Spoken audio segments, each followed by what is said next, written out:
অর্থনৈতিক খাতে বেসরকারি খাতে অর্থনৈতিক উন্নয়নে বেসরকারি খাতের উন্নয়ন সবচেয়ে বেশি, কিন্তু বাংলাদেশের বাস্তবতা হচ্ছে বেসরকারি খাতে উন্নয়ন তেমন বাড়ছে না। দর্শক, আজকের বীজ সংলাপে আমাদের আলোচনার বিষয় বেসরকারি বিনিয়োগ ও উন্নয়ন। এ বিষয়ে আলোচনার জন্য আমরা দুজন অতিথিকে আমন্ত্রণ জানিয়েছি আমাদের স্টুডিওতে। আমি তাদের সঙ্গে পরিচয় করিয়ে দিতে চাই। আমার ডান দিকে রয়েছেন অর্থনীতি বিশ্লেষক মোহাম্মদ মহসিন, আপনাকে স্বাগত জানাচ্ছি, এবং রয়েছেন South Asian networking on economic modelling সানামের নির্বাহী পরিচালক ডক্টর সেলিম রাহান, আপনাকেও স্বাগত জানাচ্ছি। আজকে আমরা বিনিয়োগের, বিশেষ করে বেসরকারি বিনিয়োগের কি অবস্থা, এই নিয়েই আমরা বিশ্লেষণ করার চেষ্টা করব। আমাদের অতিথিরা এ নিয়ে তাদের বিশ্লেষণ তুলে ধরবেন। আমি শুরুতেই যেতে চাচ্ছি ডক্টর সেলিম রাহান, আপনার কাছে। বেসরকারি বিনিয়োগ বাংলাদেশে বলা হচ্ছে যে গেল কয়েক বছর ধরেই কাঙ্ক্ষিত হারে বেসরকারি বিনিয়োগ বাড়ছে না, একটা স্থিতিশীল অবস্থায় আছে, কিন্তু দেখা যাচ্ছে যে সরকারি বিনিয়োগ কিছুটা বেড়েছে, কিন্তু বেসরকারি খাতের বিনিয়োগটা বাড়ছে না। কেন এই অবস্থা? আপনাকে ধন্যবাদ। আসলে আমাদের এই প্রশ্ন উত্তর দেওয়ার আগে একটু বৃহত্তর পরিসরটা বোঝা দরকার, যে আসলে আমরা প্রবৃদ্ধির কোথায় আছি, কারণ বিনিয়োগের সাথে প্রবৃদ্ধির একটা বড় ধরনের সম্পর্ক, এবং প্রবৃদ্ধির আমাদের কাঙ্ক্ষিত লক্ষ্যমাত্রা কী। আমরা এখন প্রবৃদ্ধি যেটা 7% আমরা এবছর গত অর্থ বছরে আমরা অর্জন করেছি, এবং বলা হচ্ছে যে আমরা হয়তো এটা ধরে রাখতে পারবো এই সামনের অর্থ বছরে।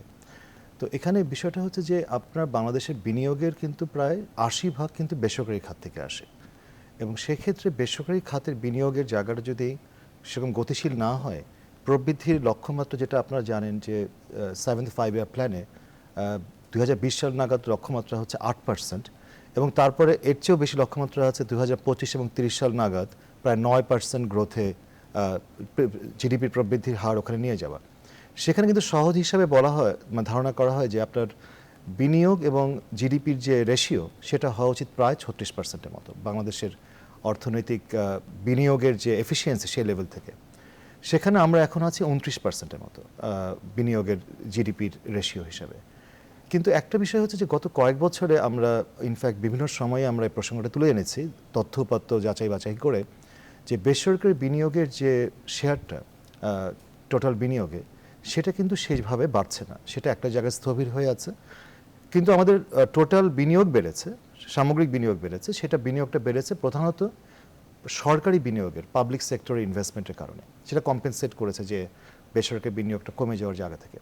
তো এটা কিন্তু আসলে আমি যে একটু আগে লক্ষ্যমাত্রার কথা বলছি, 8%, 9% গ্রোথ, 36% সামগ্রিক বিনিয়োগ দরকার, সেই বেশিরভাগ বিনিয়োগে কিন্তু আসতে হবে বেসরকারি খাত থেকে। তো আমি মোটা দাগে আমি 3টা কারণকে আমি বলতে পারি যে আসলে বেসরকারি বিনিয়োগ কেন সেভাবে কাঙ্ক্ষিত গতিশীলতা পাচ্ছে না, যেটা আমি আমার বিভিন্ন গবেষণায় তুলে এনেছি, এবং সেটা আমার কাছে মনে হয় যে সেটা একটা গ্রাউন্ড আছে। প্রথমত হচ্ছে অবকাঠামোগত সমস্যাগুলো, এবং এই জায়গাগুলো আমাদের বুঝতে হবে যে আসলে বিনিয়োগ যেই হারে বাড়ার উচিত এবং যেই হারে বাড়ানোর জন্য যে ধরনের অবকাঠামোগত সহায়তা দরকার। আমরা জানি বিদ্যুৎ উৎপাদনে এই সরকারের যথেষ্ট সাফল্য আছে, কিন্তু একই সাথে বুঝতে হবে আমরা কিন্তু আসলে লক্ষ্যমাত্রা আরও বাড়াচ্ছি, আমাদের গোল পোস্ট কিন্তু আসলে আমাদের আরও অনেক হচ্ছে, মানে লক্ষ্যগুলো আরও বেশি বাড়ছে। সেক্ষেত্রে কিন্তু আমাদের এখন বিদ্যমান অবকাঠামো যে পরিস্থিতি, তাতে দিয়ে ওই ধরনের বিনিয়োগ আকৃষ্ট করা আসলে সম্ভব না। সেটা হচ্ছে বড় বিষয়। দ্বিতীয় যেটা বিষয় সেটা হচ্ছে যে আমাদের সরকারি অথবা বিভিন্ন প্রজেক্টের এবং ইমপ্লিমেন্টেশনের ক্ষেত্রে অনেক দীর্ঘসূত্রিতা। ধরেন আপনি একটা বড় একটা ঢাকা চিটাগাং হাইওয়ের কথাটা ধরেন, যেটা যে বছরে যে সময় শেষ হওয়ার কথা তার থেকে অনেক দীর্ঘ সময় লাগছে। ও অন্যান্য মোটামুটি এরকমই চিত্র, এই উন্নয়ন প্রকল্পের বেশিরভাগ প্রকল্পে যেটা হয় কি, যে বিনিয়োগকারীদের একটা আস্থার অভাব সৃষ্টি করে, যে আপনি তার বিনিয়োগের হয়তো একটা সে ধারণা করে নিয়েছে যে এই সময়ের মধ্যে এই বড় বড় প্রকল্পগুলো শেষ হবে, কিন্তু সে যদি ডিলেট হয়, আমরা জানি বিভিন্ন ফ্লাইওভার নিয়েও এই সমস্যাগুলো আছে। তো এটা হচ্ছে দ্বিতীয় একটা বড় সমস্যা, এটা নিয়ে আমরা হয়তো আলোচনা করতে পারি সামনের সময়গুলোতে। তৃতীয় যেটা আমি মনে করি যে সেটা হচ্ছে রাজনৈতিক, সেই জায়গাটা এখনো বেশ কিছু রাজনৈতিক অস্বস্তি জায়গা আছে। কিন্তু গত এক বছর ধরে যদি বলি যে বাংলাদেশের রাজনৈতিক অবস্থা কিন্তু অনেকটা স্থিতিশীল। আমি এটাকে সাধুবাদ দিই যে আমাদের সরকারি এবং বিরোধী পক্ষ তারা একটা জায়গায় হয়তো সাধারণভাবে বসে একমত না হলেও তারা এক ধরনের একমত হচ্ছে যে ওই ধরনের সহিংসতা আসলে কোনোভাবে দেশের অর্থনীতির জন্য সহায়ক না। যেটা বুঝতে হবে, সামনে কিন্তু একটা ইলেকশন আসছে 2019 সালে, এবং সেই ইলেকশনকে কেন্দ্র করে যদি আবার কোনো ধরনের রাজনৈতিক অস্থিরতা সৃষ্টি হয়, আর রাজনৈতিক অস্থিরতার কথা বাদ দেন, আপনি যদি ধরেন আমাদের কিছুদিন আগে ট্রান্সপোর্ট সেক্টরে একটা বড় ধরনের একটা অস্থিরতা দেখলাম আমরা, যদি বৃহত্তর রাজনৈতিক অস্থিরতা বাদেও যদি এই ধরনের সেক্টরাল লেভেলেও যদি এক ধরনের অস্থিরতা হয়, সেই একটা পলিটিক্যাল ইকোনমি পার্সপেক্টিভটা আমাদেরকে বুঝতে হবে যে বিনিয়োগকারীদের মাইন্ডসেটটা কি, তারা কীভাবে চিন্তা। তারা কিন্তু এক ধরনের একটা স্থিতিশীল পরিবেশ চায়।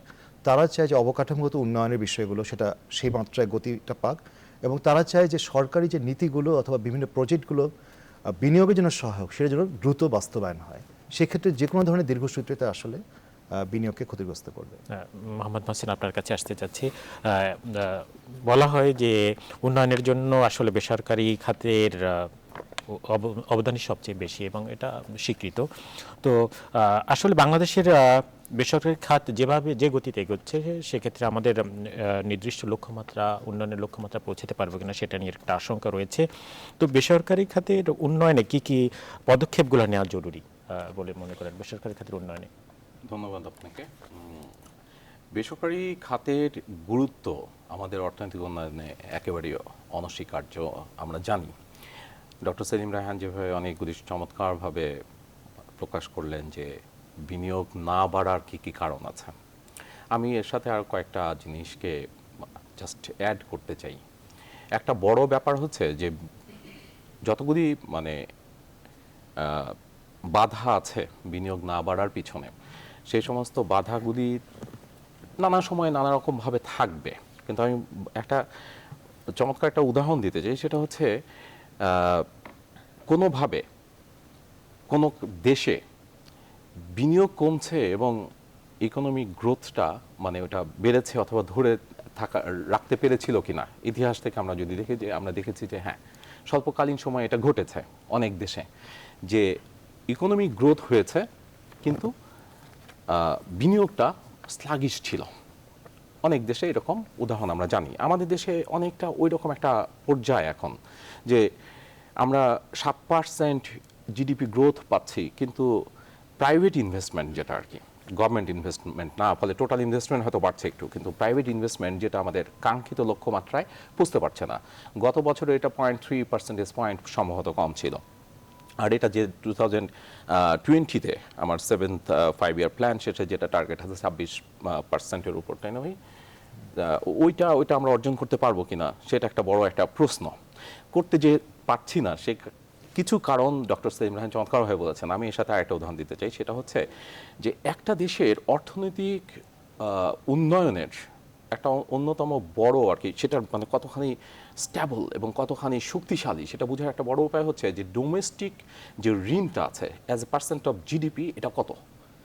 এটা আমাদের দেশে সম্ভবত 50 এক্সিড করেনি, 48-47% এখন।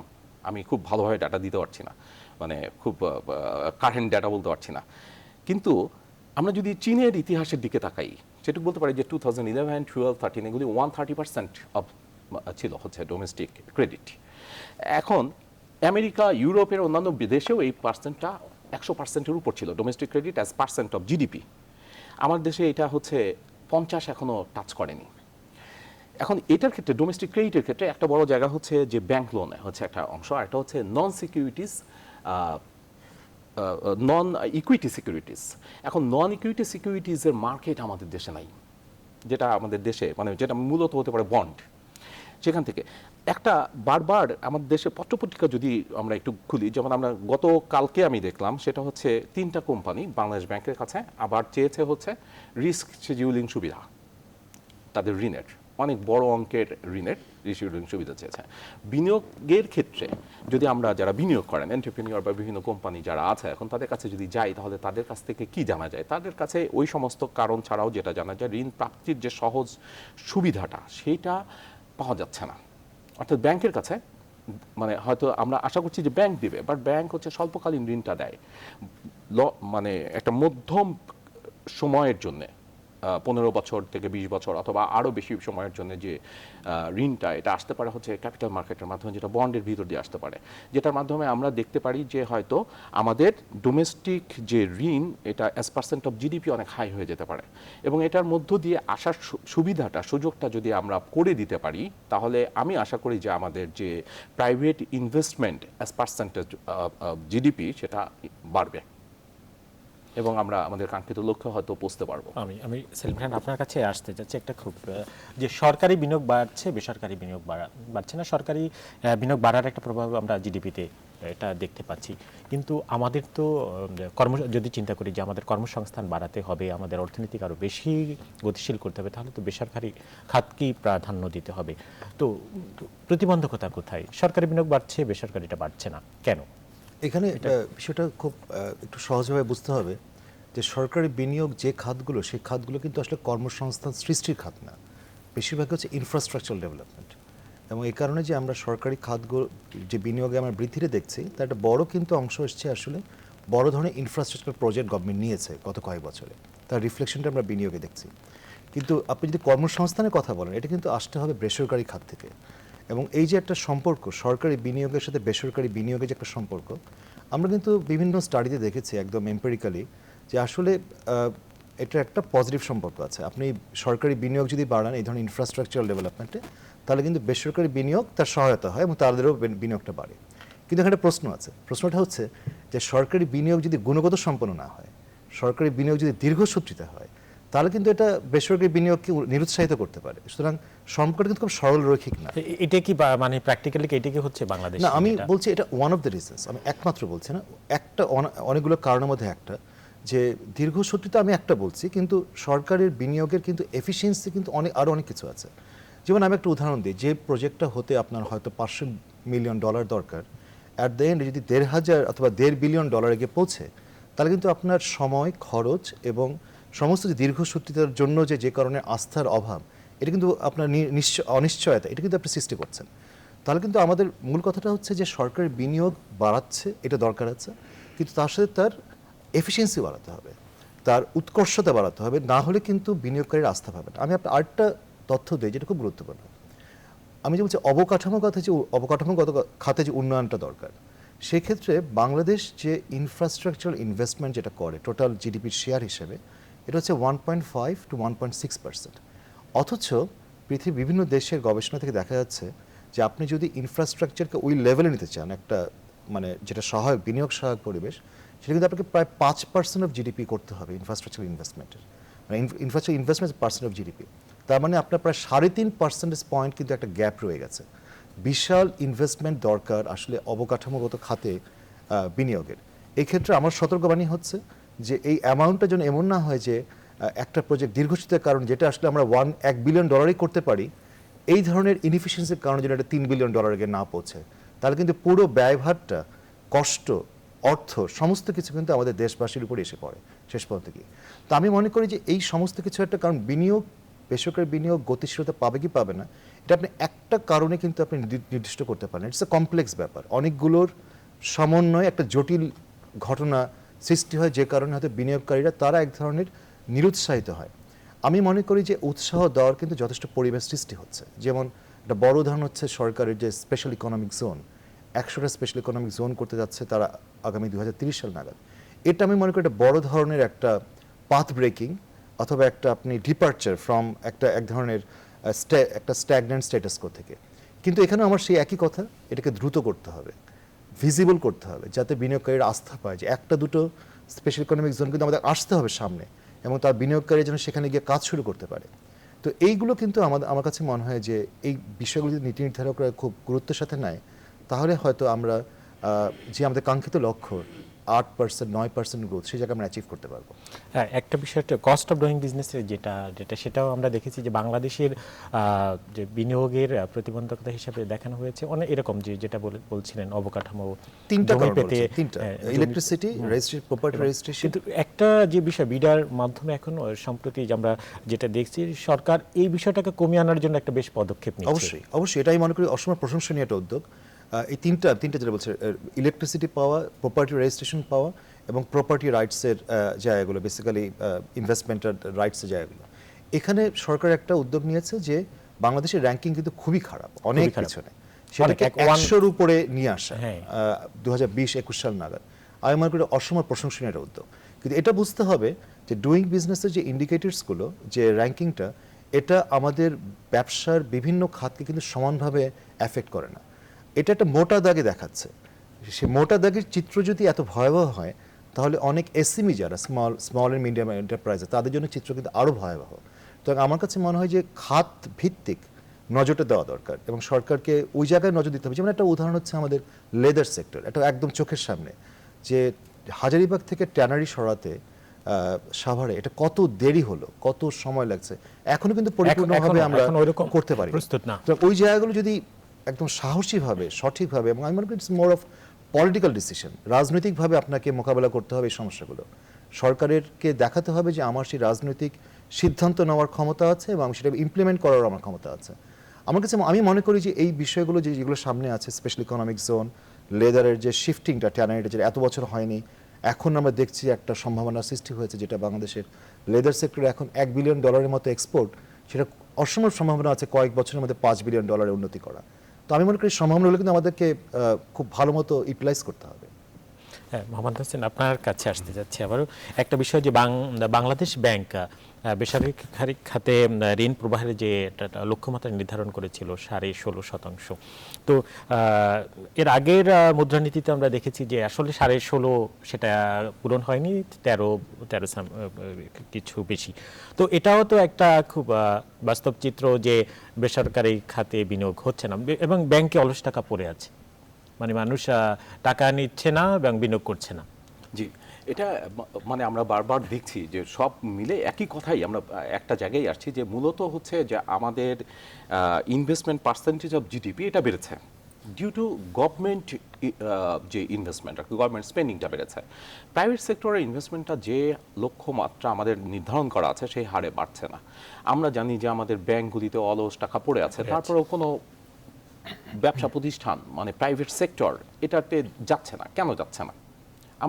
উনি অনেকগুলি কারণ বলেছেন, যেগুলি হচ্ছে সরকারের আসলে মূল কাজটা কি? সরকারের কাজ হচ্ছে গিয়ে পরিবেশ তৈরি করে দেওয়া, যতগুলি বটলনেক আছে, নানা রকমের বাধা বিপত্তি আছে সেগুলি সরাই দেওয়া। যেমন কস্ট অফ ডুইং বিজনেসের ক্ষেত্রে যে সমস্ত বাধাগুলি আছে সেগুলিকে দূর করে দেওয়া। উনি কয়েকবার বললেন জিনিসটা, শুরু থেকে মানে খুব চমৎকারভাবে ফোকাস করেছেন জায়গাগুলিতে। আমি শুধু বলতে চাচ্ছি যে এই যে অলস টাকাটা পড়ে আছে ব্যাংকে, তাহলে যদি থাকে তাহলে কি হওয়া উচিত? আমার বিনিয়োগের জন্য মানে লেন্ডিং যে রেটটা সেটা ফল করা উচিত। আমরা জানি যে আমাদের স্প্রেড এখনো হচ্ছে কত 6% হবে, হয়তো 5.5-6%। স্প্রেডটা হচ্ছে এখনো 5.5-6%। এটা এই জায়গায় থাকতে পারে না। তো বিভিন্ন ব্যাংকারদের সাথে আমার কথাবার্তায় মানে আমি যেটা জানতে পেরেছি যে এমন একটা অবস্থায় ব্যাংকগুলিতে আছে, কিসের জন্য? খেলাপি ঋণের কারণে। যে তারা যদি তাদের লেন্ডিং রেটটাকে কমাতে চায় তাহলে অনেক ব্যাংক হচ্ছে ব্রেক ইভেনের বাইরে চলে যায়। তো একটা নাজুক অবস্থায় আমরা মানে সবাই রয়েছে। ব্যাংকও একটা প্রাইভেট সেক্টর, মাইন্ডেড। তারা মানে হচ্ছে যে ফল করতে পারে, সুতরাং তারাও পারছে না কমাতে, অথচ তাদের কাছে রয়ে গেছে হলো বাড়তি টাকা। কিভাবে নিয়ে আসা যায়? তা আমরা সবসময় প্রচলিত চ্যানেলটা খুঁজছি, কিন্তু এটার অল্টারনেট কি ব্যবস্থা হতে পারে সেটা কি আমরা কখনো দেখেছি? যে আমি বারবার মানে করি যে পৃথিবীতে এমন কোনো দেশ নাই, আমরা ইন্ডিয়ার সাথে আমাদের এত মানে তুলনা দিই, বাট ইন্ডিয়াতে কিভাবে মানে ট্রান্সমিশন হচ্ছে এই সমস্ত সেভিংসের অর্থগুলি শুধু ব্যাংকিং চ্যানেল দিয়ে না, তাদের পুঁজিবাজার আমাদের থেকে অনেক উন্নত। আমাদের পুঁজিবাজার আমি বলি যে বারবার মানে একটা জিনিস বলি যে একটা ইকুইটি নিয়ে আমরা মানে চিন্তা করছি। ইকুইটি ডোমেস্টিক ক্রেডিটের মধ্যে পড়ে না। ডোমেস্টিক ক্রেডিটের মধ্যে পড়বে হচ্ছে বন্ড। সেই বন্ডকে নিয়ে আসতে হবে। আর এই যে অলস টাকাটা যখন আমার বন্ড মার্কেট চালু হয়ে যাবে তখন এই অলস টাকার কোনো মানে জায়গা থাকবে না, এবং আমার রেট অফ ইন্টারেস্ট আমার মার্কেট ইকোনমি হিসাবে আমার মার্কেটে নির্ধারণ হওয়া উচিত। তো আমার বন্ড মার্কেটই নাই, তাহলে মার্কেট কিভাবে আমার রেট অফ ইন্টারেস্টটা নির্ধারণ করে দেবে? এটা এখন নির্ধারণ হচ্ছে একটা সিন্ডিকেটেড মতো একটা জায়গা দিয়ে এখন নির্ধারিত হচ্ছে, মানে বলে দেওয়া হচ্ছে এই হচ্ছে ইন্টারেস্ট রেট। হ্যাঁ, এখন আমি যদি বাজার অর্থনীতিতে থেকে তারপর আমার এত ইম্পর্টেন্ট একটা খাতকে আলাদা করে রাখি যে না আমি বাজারের মধ্যে এটাকে ইনক্লুড করব না, তাহলে আমরা কিভাবে উন্নয়ন আশা করতে পারি? আমাদের উন্নয়ন আশা করতে পারি, বাট আমরা যে লক্ষ্যমাত্রাটা নির্ধারণ করছি সেখানে যেতে হলে আমাকে তো অনেক কিছু করতে হবে। তো আমি এই জায়গাটাকে একটা বলছি যে রেট অফ ইন্টারেস্ট, যেমন বাংলাদেশ ব্যাংকের মানিটারি পলিসির এতদিন পর্যন্ত টার্গেট করা হচ্ছে স্টক অফ মানিকে। বাট আমি মনে করি যে বাংলাদেশ ব্যাংকের এই স্টান্স এখন চেঞ্জ করে ফেলা উচিত, তাকে এই জায়গায় চলে আসা উচিত, তাকে রেট অফ ইন্টারেস্টকে টার্গেট করা উচিত। এবং সেই পরিবেশটা তৈরি করার জন্য যে সমস্ত সংশ্লিষ্ট মানে বিভাগগুলি আছে সরকারের, সবগুলিকে বসে সমন্বয়ের মাধ্যমে একটা কাজ করা উচিত। যে বাজার অর্থনীতিতে আমরা ঢুকে গেছি, বাজার অর্থনীতিতে ভালোভাবে কাজ করতে হলে তার ফাইন্যান্সিয়াল মার্কেটকে অত্যন্ত স্মুথ হতে হবে, হ্যাঁ, সেটাকে অনেক শক্তিশালী হতে হবে। রেট অফ ইন্টারেস্টের মতো এত ইম্পর্ট্যান্ট একটা জিনিসকে বাজারে নির্ধারণ করার সুযোগ দিতে হবে। স্প্রেডটা এত 6%, 5.5% রয়ে যাচ্ছে শুধুমাত্র যে আমরা বাজার অর্থনীতির ভিতরে এই সেক্টরটাকে আনতেই পারিনি। ধন্যবাদ। মোহাম্মদ মহসিন, আমরা আবার আলোচনায় ফিরবো, একটা ছোট্ট বিরতিতে যেতে চাচ্ছি। দর্শক, বীজ সংলাপে এই পর্যায়ে ছোট্ট একটা বিরতিতে যাচ্ছি, আমাদের সঙ্গে থাকুন।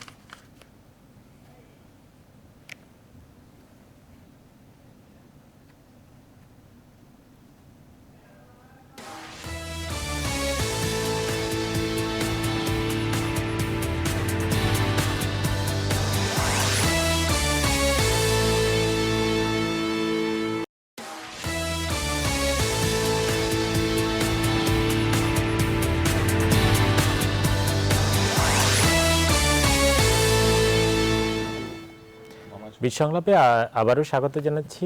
আপনারা দেখছেন নিউজ 24। আজ আমরা আলোচনা করছি বেসরকারি বিনিয়োগ এবং উন্নয়ন এ নিয়ে। এ বিষয়ে আলোচনার জন্য স্টুডিওতে রয়েছেন অর্থনীতি বিশ্লেষক মোহাম্মদ মহসিন এবং সানামের নির্বাহী পরিচালক ডক্টর সেলিম রায়হান। আমরা আবার আলোচনায় ফিরতে যাচ্ছি। ডক্টর সেলিম রায়হান, আপনার কাছে যেতে চাচ্ছি। আমরা ব্যাংক ঋণ নিয়ে কথা বলছিলাম যে বেসরকারি ব্যাংকে ইন্টারেস্ট কমেছে, তারপরও অলস টাকার পরিমাণ এখনও অনেক পড়ে আছে। কেন এই দ্বৈত একটা অবস্থা? এটা আসলে একটা পাজলের মতো না, মানে অ্যাপারেন্টলি দেখলে মনে হবে যে বিনিয়োগের জন্য অর্থ দরকার, অথচ ব্যাংক অর্থ নিয়ে বসে আছে, সে অর্থ নেওয়ার মতো লোক নেই। অথচ অনেকেই আমরা বিনিয়োগের জন্য একটা মানে একটা বড় ধরনের একটা তো কমপ্লেন ছিল যে বাংলাদেশের cost of capital is too high. সেখানে ইন্টারেস্ট রেট যদি কিছুটা হলেও কমে আসে, তারপর তো ব্যাংক থেকে ঋণের পরিমাণ বাড়া উচিত। তো আসলে এটা বুঝতে হবে যে আমরা যদি খুব সরলরৈখিকভাবে চিন্তা করি, বুঝতে চাই, তাহলে কিন্তু আসলে এটার যে টোটাল একটা পলিটিক্যাল ইকোনমি পার্সপেক্টিভ আছে বিনিয়োগের, সেই জায়গাটা আমরা কিন্তু ধরতে পারবো না।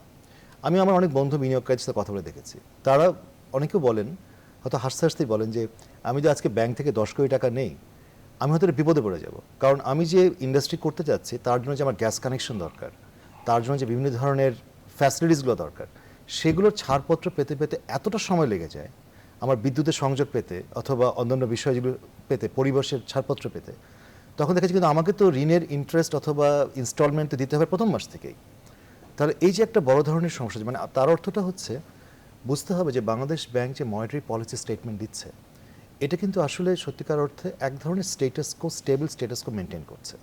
এবং এটা হয়তো আমাদের নীতি নির্ধারকদেরকে একটা কমফোর্ট জোনে নিয়ে গেছে যে না, বাংলাদেশ তো বড় ধরনের ক্রাইসিসে নেই। বেসরকারি বিনিয়োগের স্থতগতি সত্ত্বেও আপনি অর্থনৈতিক প্রবৃদ্ধি 6.5, 7.5, 7 আপনি নিয়ে যেতে পারছেন। তাহলে আমরা এত চিন্তিত কেন?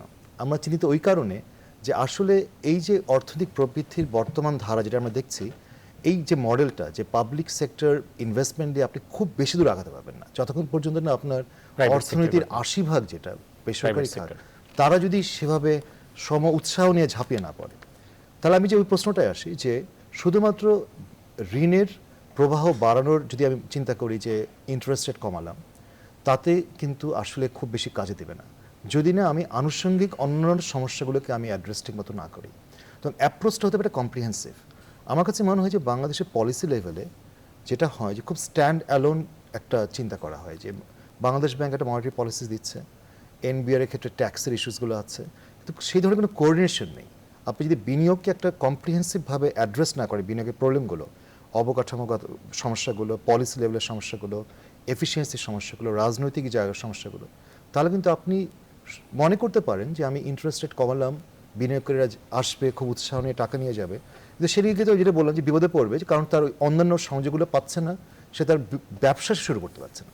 তো আমার কাছে মানে এই জায়গাগুলো খুব গুরুত্বভাবে দেখতে হবে। এবং মনে করি বাংলাদেশ ব্যাংকে কিন্তু তার যে চিরচরিত যে এক ধরনের স্টেটাস কো মেনটেন করে যাচ্ছে, সেখান থেকে একটু বের হয়ে আসতে হবে। এখন বের হয়ে এসে বসতে হবে বিভিন্ন বিনিয়োগকারীদের সাথে এবং বিভিন্ন সরকারের অন্যান্য প্রতিষ্ঠানগুলোর সাথে, যে আমার যে মনিটারি পলিসি স্টেটমেন্ট অথবা মনিটারি পলিসি যেটা আমি ডিক্লেয়ার করছি, এটা তো আসলে কাঙ্ক্ষিত লক্ষ্যমাত্রা অ্যাচিভ করতে পারছে না। একটু আগে আপনি তথ্য দিলেন যে বেসরকারি বিনিয়োগের অথবা ঋণের হার প্রবাহের যে প্রবৃদ্ধি যেটা হওয়ার কথা, সেটা আসলে হচ্ছে না। এটা বেশিরভাগ গত কয়েক বছর কিন্তু হতে পারে না। আমরা আমাদের গবেষণায় দেখেছি যে বিশেষ করে যে খাতগুলো শিল্প খাতে, যেখানে বিনিয়োগ বেশি যাওয়া দরকার, অথবা যে শিল্প খাতে ঋণের প্রবাহ বেশি যাওয়া দরকার, সেখানে কিন্তু বড় ধরনের একটা স্থতগতি। এবং হয়তো আপনি প্রবৃদ্ধি দেখবেন যে ঋণের অন্যান্য নন প্রোডাক্টিভ খাতগুলোতে। আরেকটা জায়গা হয়তো একটু আগে ভাই বলছিলেন, যেটা হচ্ছে খুব গুরুত্বপূর্ণ, যে আপনার নন পারফর্মিং লোন যদি একটা বড় ধরনের হয়, খেলাফি ঋণ, এটা যদি হয়, এটা পুরো দায়ভার কিন্তু আসলে বাংলাদেশের সংস্কৃতি এমন হয়ে গেছে, যারা খেলাফি তারা আসলে পে করে না, পে করে দেশের জনগণ। এবং তারা কিভাবে জনগণ পে করে, তারা হাই কস্ট অফ ক্যাপিটাল দিয়ে আপনি লোন নিতে যাবেন, এখনও যদিও ইন্টারেস্ট রেট কমেছে, তারপরেও কিন্তু ইন্টারেস্ট রেট বাংলাদেশের অন্যান্য অনেক দেশের তুলনায় এখনও অনেক বেশি। এবার আপনি যে এফেক্টিভ ইন্টারেস্ট রেটের কথা বলেন, আপনি হয়তো একটা ভিজিবল ইন্টারেস্ট রেট দেখছেন, তো অ্যাকচুয়ালি আপনি টাকাটা যখন নেবেন এবং সেটাকে টাকা আদায় মানে ঋণ নিতে গিয়ে শেষ পর্যন্ত আপনাকে যে পেমেন্টটা করতে হচ্ছে অফিসিয়াল অ্যান্ড আনঅফিসিয়ালি, সেই জায়গাটা কিন্তু আসলে কস্ট অফ ক্যাপিটাল এখন অনেক হাই। তো এই যে একটা মাল্টিপল কমপ্লেক্স যে একটা সিচুয়েশন, এখান থেকে বের হয়ে আসার জন্য আমি আমার লেখাতে কিছুদিন আগে এটা বলেছি, we need some kind of breakthrough. মানে আমরা যে স্ট্যাটাস কোটা মেনটেন করছি অ্যাপারেন্টলি মনে হচ্ছে ভালো, এবং আমি মনে করি অবশ্যই সাধুবাদ দিই, 7% গ্রোথ আমরা অ্যাচিভ করেছি, এটা কম কথা নয়, কিন্তু এটাকে তো আমাদের ধরে রাখতে হবে, আগাতে হবে, 8% 9% যেতে হবে। আমরা যেন আমাদেরকে এটা না দিয়ে যেন আমরা একটা কমফোর্ট জোনে চলে গেছি, আমাদের সামনে বড় ধরনের চ্যালেঞ্জ নেই। খুব বড় চ্যালেঞ্জ আপনি দেখতে পাচ্ছেন এখনই, যে আমাদের এক্সপোর্টের গ্রোথ কিন্তু কমেছে, আমাদের রেমিটেন্সের গ্রোথ কমে গেছে, এবং ইনফ্যাক্ট এক ধরনের নেগেটিভ গ্রোথ আমরা দেখতে পাচ্ছি। আমরা জানি যে এই দুটো খাত কিন্তু আমাদের অর্থনৈতিক প্রবৃদ্ধির বড় ধরনের চালিকা শক্তি ছিল, এবং এখনও এই দুটো খাতে যদি সামনের দিনগুলোতে বড় ধরনের আঘাত আসে, সেটা সামলানোর মতো আমাদের কি ক্ষমতা আছে, সেই জায়গায় কিন্তু চিন্তা করতে হবে। এবং আমাদের গ্লোবাল সিনারিও, যেটা আমি আমার বিভিন্ন লেখায় বলেছি, গ্লোবাল সিনারিও কিন্তু বাংলাদেশের জন্য খুব বেশি সহায়ক না। কারণ আপনি এখন পুরো পৃথিবীতে এক ধরনের একটা সংরক্ষণবাদের দিকে আমরা ঝুঁকছি, আবার মানে উদারনীতি থেকে আমরা আবার সংরক্ষণবাদের দিকে যাচ্ছি। আপনি ব্রেক্সিট একটা উদাহরণ, ইউএস ইলেকশনের একটা উদাহরণ, ট্রাম্প আসার কারণে। সেখানে বাংলাদেশের স্ট্র্যাটেজিটা কী হবে?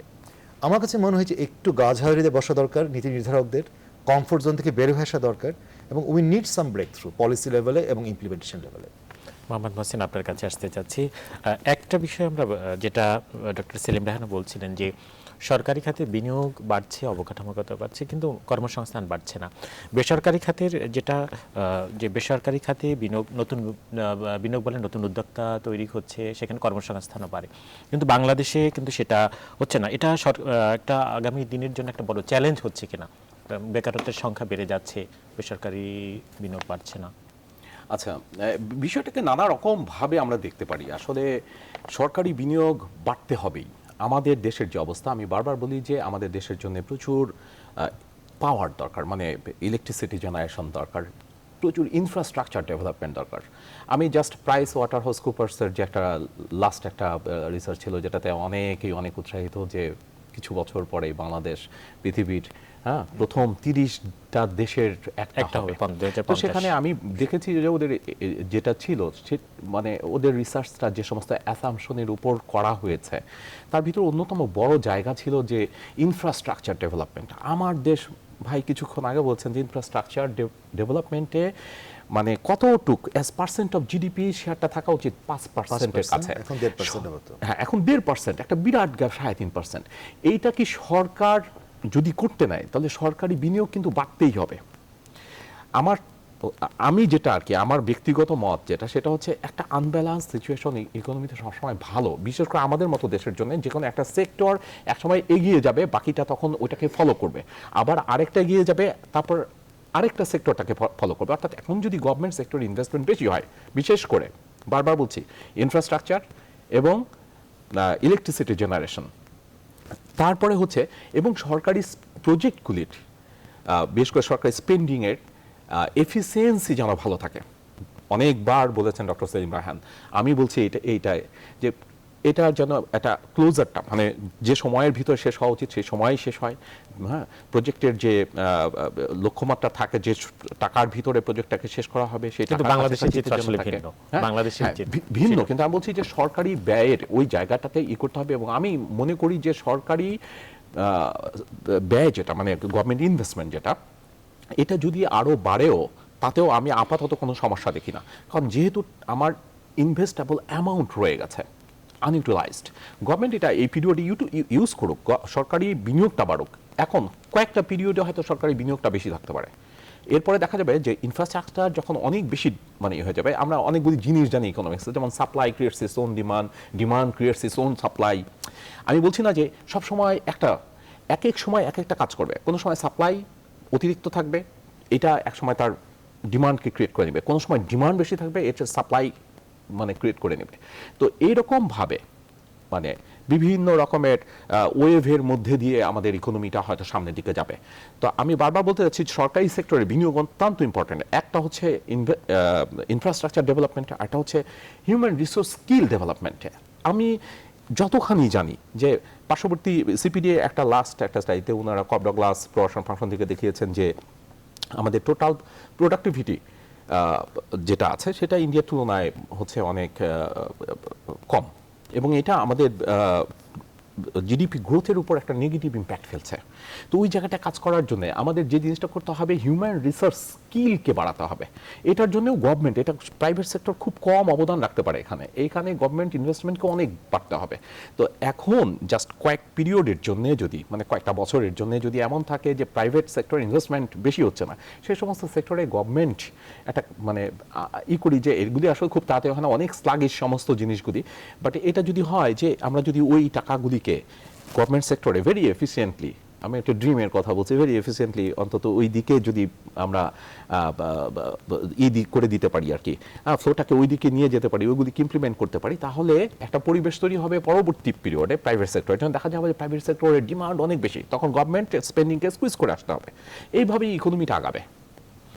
সেলিম ভাই, আপনাকে আপনার কাছে ঠিক একই কোশ্চেনে আমার একটা খুব একটা যে আপনি ইকোনমিক জোনের কথা বলছিলেন, 100টা ইকোনমিক জোন, অনেকগুলোর কাজও চলছে এবং সরকার বলছে যে এগুলো পুরোপুরি চালু হলে 1 কোটি মানুষের কর্মসংস্থান হবে। কিন্তু আবার এটাও বলা হচ্ছে যে কাজের যে গতি, আপনারা যেটা বলছিলেন যে অবকাঠামো উন্নয়ন বা কাজের গতি, সেটাও কিন্তু খুব স্লো। তাহলে প্রতি বছরই অনেক মানুষ বের হচ্ছে যাদের কর্ম দরকার, মানে তাদের কর্মসংস্থান হচ্ছে না। তো এই চ্যালেঞ্জ কিভাবে মোকাবিলা করা হবে? এটা একটা বড় চ্যালেঞ্জ বাংলাদেশের জন্য। আসলে লেবার মার্কেট এবং গ্রোথ এবং প্রাইভেট সেক্টরের এই জায়গাটা খুব একদম অঙ্গাঙ্গিভাবে জড়িত।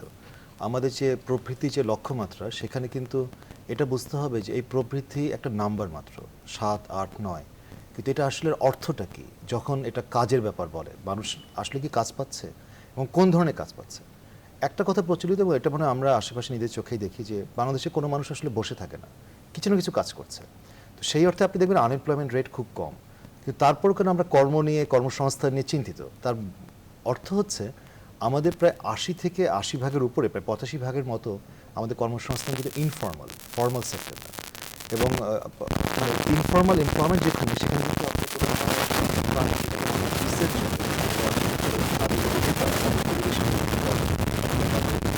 অধিকার সেগুলো কিন্তু আপনি নিশ্চিত করতে পারেন না। এবং কর্মপরিবেশ অনেক ক্ষেত্রে আমরা জানি ইনফর্মাল সেক্টরে অসম্ভব খারাপ, এবং সেক্ষেত্রে তাদের জীবনযাত্রার মান এবং তাদের অর্থনৈতিক উন্নতির জন্য যে সমস্যা, যে বিষয়গুলো আছে, আমরা জানি খুব সমস্যার মধ্যে আছে। এখন বিষয়টা হচ্ছে, এবং আরেকটা চ্যালেঞ্জ আছে যে বাংলাদেশে নারী জনগোষ্ঠী যারা হচ্ছে আসলে অর্ধেক, পপুলেশনের অর্ধেক, তাদের কিন্তু বিশাল অংশ কিন্তু অর্থনৈতিক কর্মকাণ্ডের সাথে সম্পর্কিত না। তারা একটা অংশ, যেমন আমরা লেবার ফোর্স পার্টিসিপেশন রেট মেয়েদের হচ্ছে 32%-এর মতো, লেবার ফোর্স 2013 সালের স্টাডি অনুযায়ী। তার মানে আপনি 68% আপনি কিন্তু আসলে, অর্থাৎ 58%, আপনি কিন্তু 68%, আপনি কিন্তু আসলে মেয়েরা ওয়ার্কিং এজ পপুলেশন, তারা কিন্তু আসলে অর্থনৈতিক কর্মকাণ্ডের বাইরে, তারা অবশ্যই কাজ করছে, ঘরে কাজ করছে, কিন্তু সেটা আসলে জিডিপির ক্যালকুলেশনে আপনি ধরছেন না। এই যে একটা বড় চ্যালেঞ্জ, আপনি কর্মসংস্থান সৃষ্টি করতে হবে যাতে আপনার প্রবৃদ্ধি কর্মসংস্থান কেন্দ্রিক হয়, প্রবৃদ্ধি অন্তর্ভুক্তিমূলক প্রবৃদ্ধি হয়। সেক্ষেত্রে কিন্তু ব্যক্তি খাতের বড় ধরনের দায়িত্ব আছে।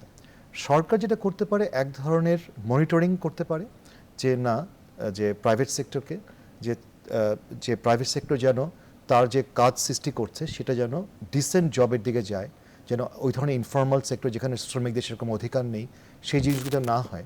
যেটা বুঝতে হবে যে আসলে আমার দেশে গবেষণা আমি দেখেছি একদম তথ্যপত্র নিয়ে, যে আইএলওর যে ডিসেন্ট জবের যে ক্লাসিফিকেশন আছে, যে ক্রাইটেরিয়া আছে, যে আপনি কি পান কিনা, কন্ট্রাক্ট লেটার পান কিনা, আপনি মজুরি নিয়মিত পান কিনা, আপনার যে কর্মপরিবেশের যে জিনিসগুলো থাকা দরকার সেগুলো ঠিকমতো আছে কিনা, নানা ধরনের যে ইন্ডিকেটর, সেগুলোকে যদি আমরা একটা ইভেন সংক্ষিপ্ত ফর্মেও ধরি, বাংলাদেশের টোটাল এমপ্লয়মেন্টের 9 থেকে 10% হচ্ছে আসলে ডিসেন্ট, বাকি 90% কিন্তু ইনডিসেন্ট। আমি যদি বলি সাধারণভাবে, যে ওই অর্থে কিন্তু তার অর্থ শ্রমিকদের অধিকারগুলো সেভাবে সংরক্ষিত না। এখানে কিন্তু প্রাইভেট সেক্টর আমি মনে করি বড় ধরনের দায়বদ্ধতা আছে, যে তাদেরকে বুঝতে হবে যে তারা যে প্রবৃদ্ধি অথবা যে বিনিয়োগ করছে খাতগুলো যেভাবে তাদের যে খাতগুলোতে, সেখানে শুধুমাত্র কিন্তু শ্রমিক তাদের নিজেদের উন্নয়ন অবশ্যই আছে, কিন্তু পাশাপাশি শ্রমিকদের উন্নয়নের কথা। আমি একটা উদাহরণ দিই, যেমন একটা পাজলের কথা আমি একটু আগে বলেছিলাম যে আপনার ব্যাংকে অলস অর্থ পড়ে আছে, আবার বিনিয়োগ হচ্ছে না। আরেকটা পাজল হতে পারে যেটা হয়তো গার্মেন্টস, আমরা জানি বাংলাদেশের সবচেয়ে ভাইব্রেন্ট সেক্টর, এবং গার্মেন্টস খাতে হয়তো শ্রমিকরা অনেক সময় এটা মেলাতে পারে না যে আমাদের গার্মেন্টসের প্রবৃদ্ধি, এক্সপোর্টের প্রবৃদ্ধি হচ্ছে 8, 10, 9 বিভিন্ন বছরে, এখন হয়তো একটু কমে গেছে, কিন্তু তারপরও বেশ আমরা বাংলাদেশ পৃথিবীর দ্বিতীয় বৃহত্তম গার্মেন্টস রপ্তানিকারক। এবং সেক্ষেত্রে তাহলে কেন শ্রমিকদের মধ্যে হওয়ার বঞ্চনার থাকবে মজুরি নিয়ে, কর্মপরিবেশ নিয়ে? তাহলে এই স্টোরিটা তো মেলানো কঠিন। তার মানে আমরা ওরকম স্টোরি চাই যেখানে গার্মেন্টসের এক্সপোর্ট বাড়বে, সাথে সাথে শ্রমিকরা মনে করবে তারা সেই প্রবৃদ্ধির অংশীদার। সেরকম জায়গা কিন্তু আমরা পৌঁছতে চাই। সেখানে কিন্তু প্রাইভেট সেক্টরের বড় ধরনের দায়বদ্ধতা আছে, এবং সরকারকে কিন্তু সেই মনিটরিং রোলটা প্লে করতে হবে। আমরা এই বিষয়ে আরও আলোচনা করব। আমরা ছোট্ট একটা বিরতিতে যাচ্ছি।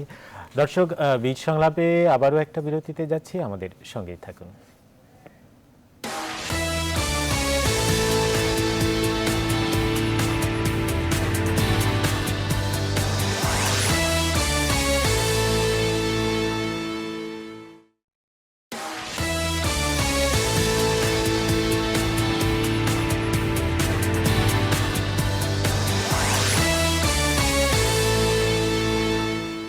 দর্শক, বীজ সংলাপে আবার স্বাগত জানাচ্ছি। আমি মিজানুর রহমান, আপনারা দেখছেন নিউজ 24।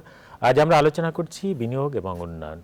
এই বিষয়ে আলোচনার জন্য স্টুডিওতে দুজন অতিথি উপস্থিত রয়েছেন অর্থনীতি বিশ্লেষক মোহাম্মদ মহসিন এবং সানেমের নির্বাহী পরিচালক ডক্টর সেলিম রায়হান। আমরা আবারও আলোচনায় ফিরতে যাচ্ছি। মোহাম্মদ মহসিন, আপনার কাছে আসতে চাচ্ছি। আমরা আলোচনার শেষের দিকে তো আমরা নানা সমস্যার কথা তুলে ধরেছিলাম, সমাধানেরও কিছু আলোচনার মধ্যে বের হয়ে আসছে। তো একটা বিষয় যে বাংলাদেশের বেসরকারি খাতের যে গতি, উন্নয়নের যে গতি, সেটা বাড়াতে হবে। তো কি পদক্ষেপগুলো আসলে কনক্রিট পদক্ষেপগুলো নিতে হবে, যেটা নেওয়া খুব জরুরি? আচ্ছা, বেসরকারি খাতের যে বিনিয়োগের গতি, এটাকে বাড়াতে হবে। এটা একটা টার্গেট নির্ধারণ করা আছে, ওই প্যাকেজেও আছে কি কি করতে হবে। বাট আমরা কেন বাড়াতে পারছি না, সেই জিনিসটাকে হচ্ছে আমাদের প্রথমে আসলে আইডেন্টিফাই করতে হবে যে কেন ওটাকে নির্ধারণ করার পরেও ওই জায়গাটায় যাচ্ছে না। বিনিয়োগের পরিবেশ আছে কি নাই, তাহলে এইগুলি একটা রিসার্চের ব্যাপার, গবেষণা করে বের করতে হবে। এবং সরকারের, ডক্টর সেলিম রায়হান বলেছেন যে আমরা আপাতভাবে যে জিনিসগুলি দেখি সেইগুলি কিন্তু আসলে সত্যিকারের সিনারিও না। সত্যিকারের সিনারিওটা হয়তো একটু ভিন্ন।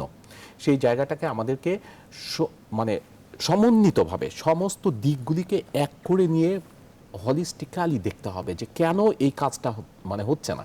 অর্থাৎ বিনিয়োগ বাড়ার কথা, রেট অফ ইন্টারেস্ট, আমরা একেবারে পিওরলি ইকোনমিক্সের দিক থেকে যদি চিন্তা করি যে রেট অফ ইন্টারেস্ট ফল করেছে, বিনিয়োগ বাড়ার কথা, বিনিয়োগ বাড়ছে না।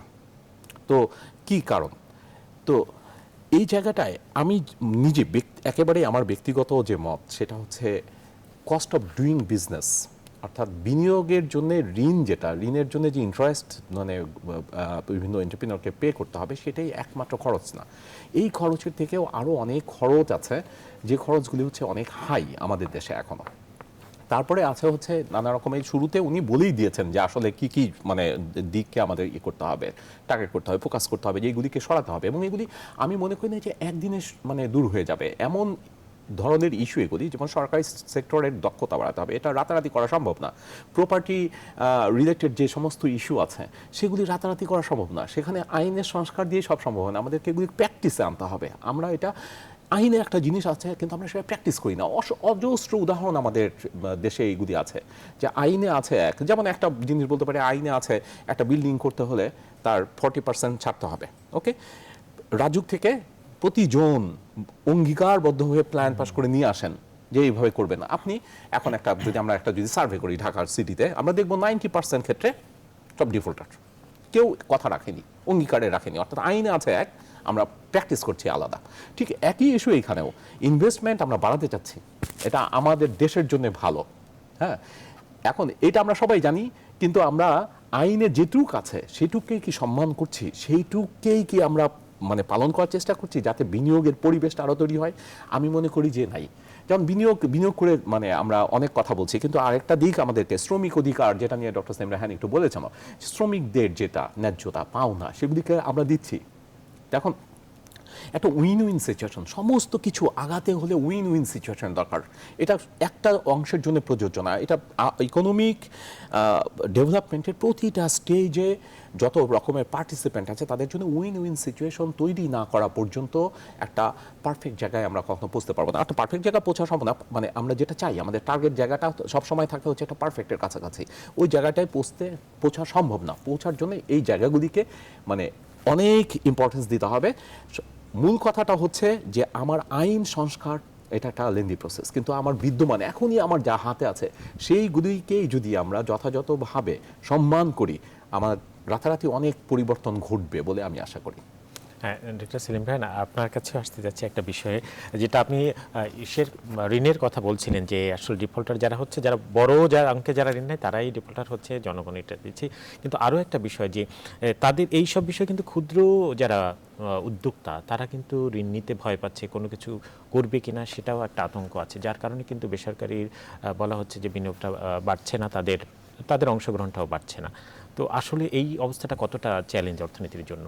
অবশ্যই বিশাল চ্যালেঞ্জ। আমি মনে হয় একটু শুরুতে বলেছিলাম যে এই ধরনের ঋণ খেলাফির বিষয়টা অথবা স্ক্যান্ডাল যেগুলো আমরা দেখেছি গত কয়েক বছরে, সেটা আসলে আমাদের বার্ডেনটা কিন্তু আসলে পড়ে যায় ছোট মাঝারি খাতের শিল্পোদ্যোক্তাদের উপরেই, এবং তারা ভয় পায়, তারাও, এবং দেখা যায় যে ব্যাংকও তাদেরকে ঋণ দিতে গিয়ে সতর্ক থাকে, এবং অতি সতর্কতার কারণে ওই যেই জিনিসটা আমি বলছিলাম পাজলটা, ওটা সলভ করা যায় না।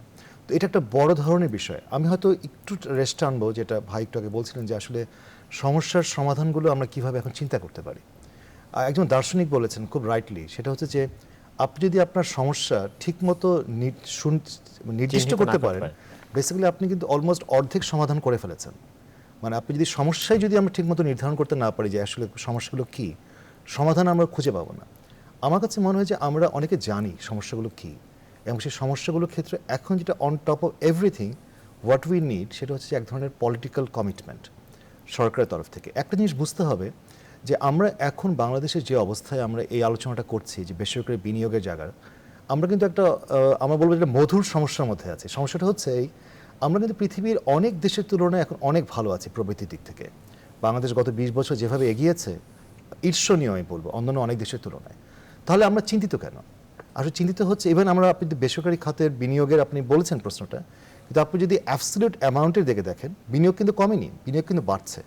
আমাদের কনসার্নটা হচ্ছে আমাদের যে লক্ষ্যমাত্রা, যে জায়গায় আমরা পৌঁছতে চাই, তার হিসাবে এই বিনিয়োগ হচ্ছে আসলে যথেষ্ট না।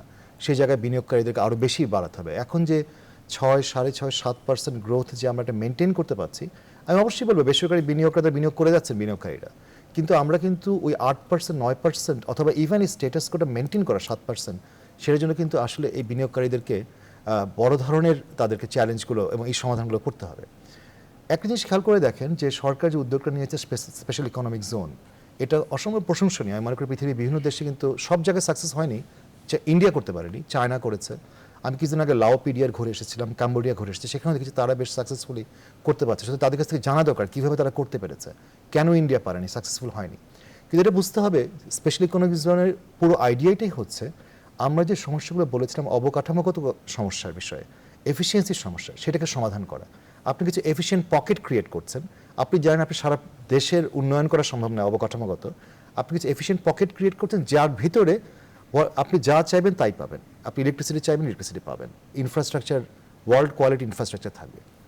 কিন্তু এটা বুঝতে হবে, যেটা আমি আমার গবেষণায় দেখিয়েছি, যে আপনি যদি এফিসিয়েন্ট পকেটগুলো ক্রিয়েট করেন এবং আপনি যদি সারা দেশের যদি সামগ্রিক ব্যবসার যেটা অবস্থা কস্ট, তার সাথে যদি এই পকেটগুলো খুব বড় ধরনের পার্থক্য থাকে, তাহলে যেটা হবে যে পকেটগুলোকে জিয়ে রাখার জন্য আপনাকে কিন্তু বাইরে থেকে আরও বেশি আপনাকে অক্সিজেন প্রবাহ করতে হবে না, কারণ আপনার বড় ধরনের বাইরে তো আসলে বিরূপ পরিস্থিতি, এবং বাইরে কিন্তু আছে লাখ লাখ ছোট ছোট উদ্যোক্তা যারা কিন্তু আসলে স্পেশাল ইকোনমিক জোনে ঢুকতে পারবে না। একটা বিষয় একটু আপনি খুব সংক্ষেপে আপনি বলছিলেন যে বেসরকারি যারা বিনিয়োগকারী তাদের একটা চ্যালেঞ্জ নিতে হবে এই মুহূর্তে, মানে খুব সংক্ষেপে যদি বলেন সেই চ্যালেঞ্জগুলো কি? মানে না, চ্যালেঞ্জগুলো হচ্ছে, এক তো হচ্ছে যে আমরা এটা মনে করতে হবে যে প্রথমত ওই ধারণা থেকে বের হয়ে আসতে হবে যে সরকার সব কিছু করে দেবে, আমাদের আসলে উই আর প্যাসিভ, এটা কিন্তু মনে করার কিছু নেই। আমার কাছে মনে হয় যে তারা যদি বুঝে থাকে যে এই সমস্যাগুলো, তারাও কিন্তু they can put pressure on the government যে না আমরা এই জিনিসগুলো চাই, আমরা এই রাস্তাটা আমরা এই ইনফ্রাস্ট্রাকচার